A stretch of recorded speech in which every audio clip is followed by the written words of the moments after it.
Shalom.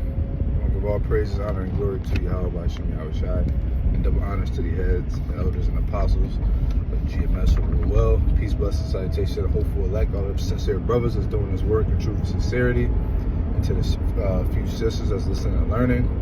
So we say Shalom. All right.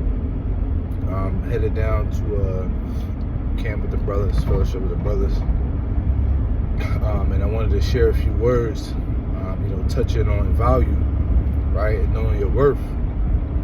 All right, it's very important that you are always in a state of mind where you know your value and you know your worth, because negative thoughts can plague your mind. Okay, and I fall susceptible to this myself, but the journey and path that I've been going on, has really taught me that it's very important to change your state of mind and the way you think, because it'll directly affect your mood and your performance in all things of life, right? Everything you put your hand to. Having those negative thoughts, thinking that you ain't shit, thinking that you're a failure, thinking that you're a bum.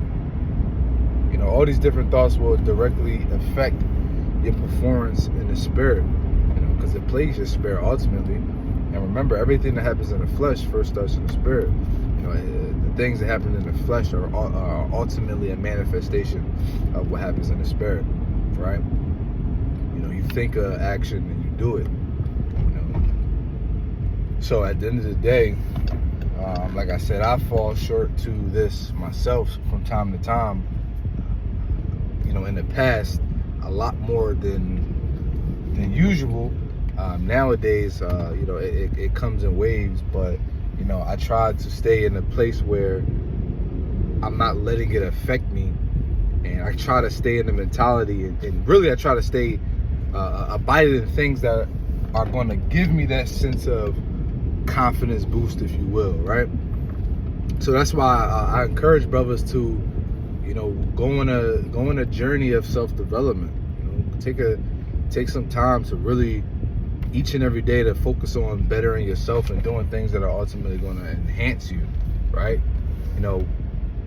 Enhance your physical appearance, because getting into the gym, and you don't even have to necessarily get into the gym, but take up some form of exercise, right? Some form of physical exercise, because what it's going to do is, one, it's all mental first and foremost, right? It builds mental strength, discipline, it builds character, and then when you become consistent with it, and you make it a habit of yours, right?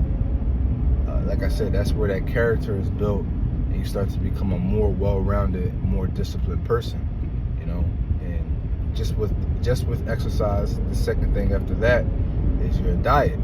Now some people might say change your diet first for exercise, but I say start exercising first, because it's the easiest thing you can do. It doesn't take a lot. You don't have to spend any money to exercise, whereas you want to change your whole diet, you have to go shopping and look up what foods you should eat. But first and foremost, change your diet. Change your daily habits. Start exercising on a daily basis, or at least 4 to 5 times a week. Exercise, man.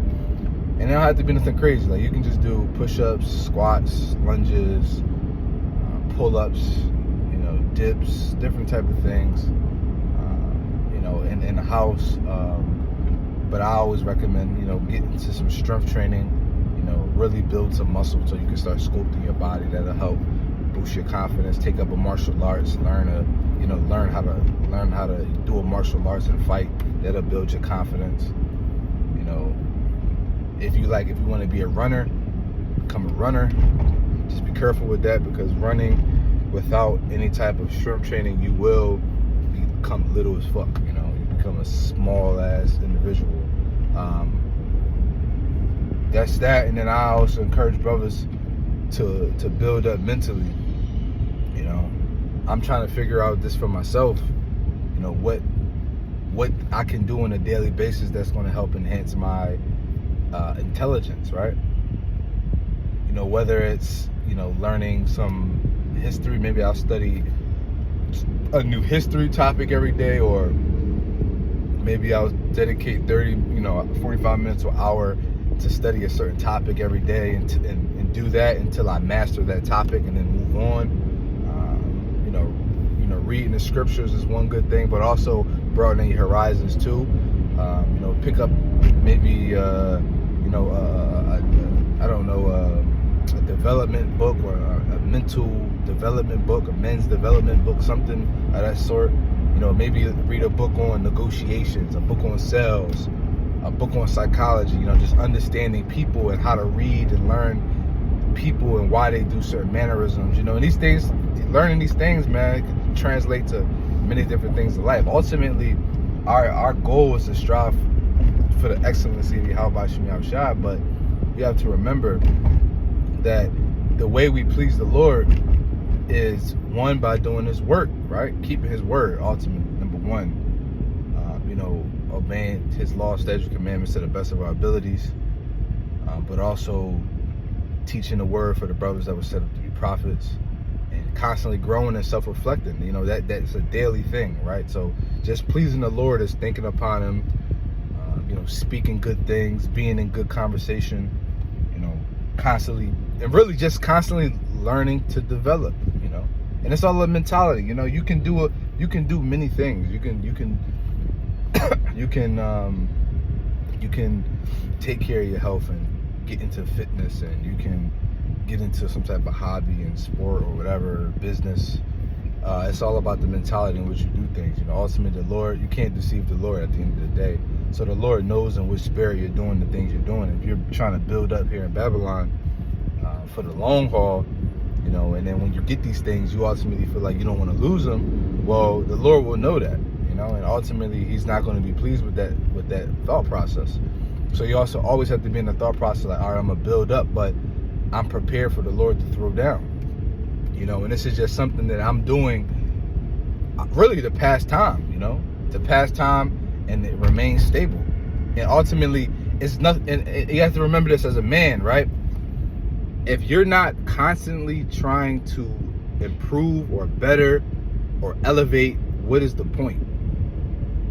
And I watch TV sometimes, and you'll watch these different shows, and like, for example, it's this show called Suits, right? It's about lawyers, and I've been watching that, and one of the biggest themes on that is a lot of these lawyers are very ambitious, and they're always everyone's looking to move up, everyone's looking to be promoted, make a name for themselves, better themselves, move to the next level.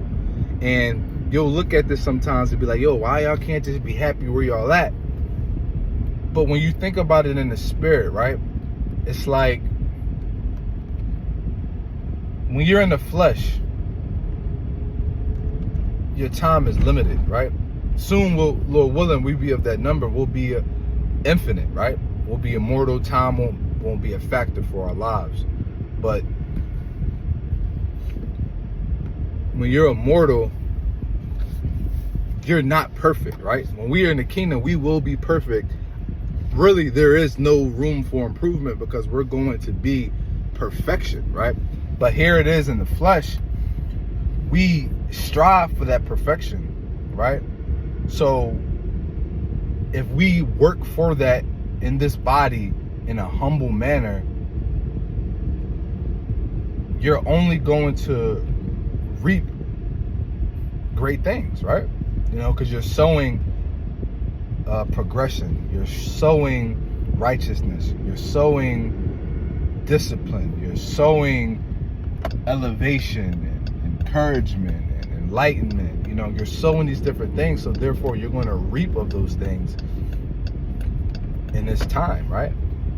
And as a man, part of life is elevating and always looking to improve and make it to the next level.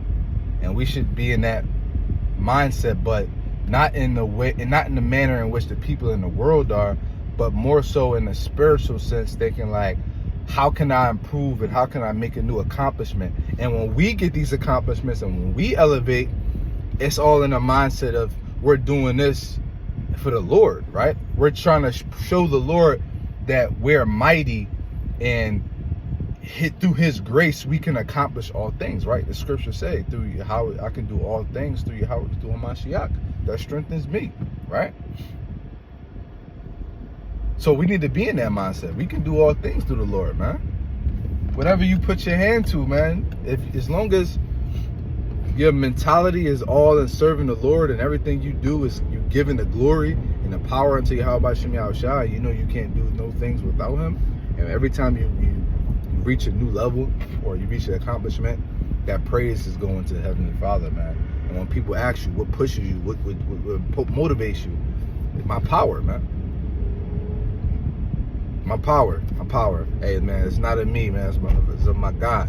You know, that mentality right there, that's a humble mindset. That's the mentality that our forefathers had, man. That's the mentality that Abraham, you know, Job, Enoch, David, you know, Solomon. David, man. David was a mighty man, bro. And guess what? He knew he was very aware of his capabilities. And he was very aware of his status and the stature that he had and how the way people viewed him. But guess what? He didn't get puffed up in that. That just made him faithful to the Lord as well. You know, that was a testament of his faith. And he gave all glory unto Yahweh Shem Yahushua, always, man. He said, the Lord teacheth my fingers to fight, man. He didn't say, I went and I studied the art and I put in the work and I did this. No. Yeah, you put in the work, but guess what? The Lord blessed your works. He blessed your hands and your feet and your mind so that you can become a master in that thing. Because here it is, you got people who box and learn all these different martial arts, right? And they work hard and they dedicate their lives to it.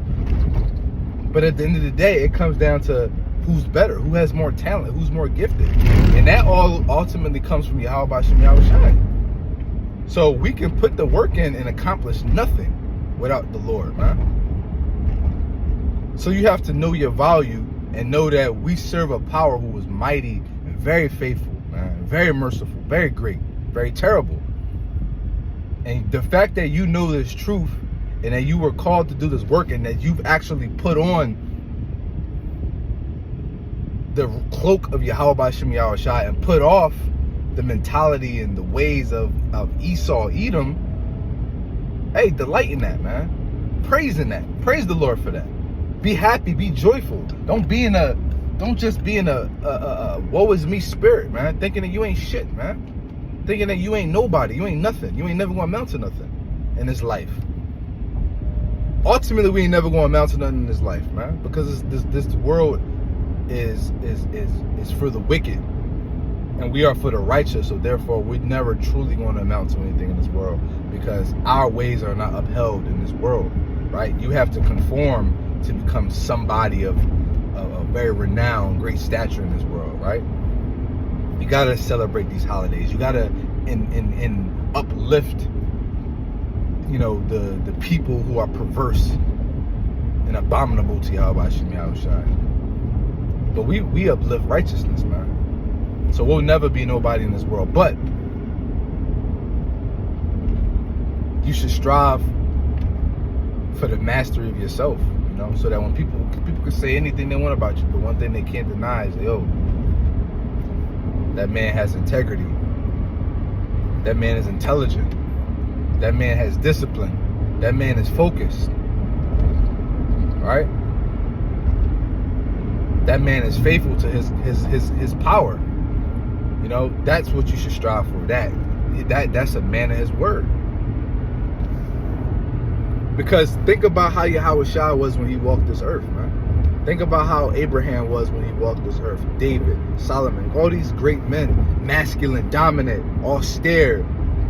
You know, think about them, and try to emulate that in your own style, in your own way, man. What does that look like for you? Don't try to be like any other man, but you can definitely look up to your ancestors, your forefathers, and try to emulate their traits, but you do it in your own style, man. And part of that comes to knowing your worth, man. Knowing that you can do these things, man. Knowing that Yahweh Shem Yahushua is going to bless you and bless your hands and bless your works, man. All right. So that's pretty much all I got there. Lord willing, this video was edifying. I'm gonna say Shema, Yasha'Allah, Yahweh, Eloheinu, Yahweh, Akkad, and Baba Ball.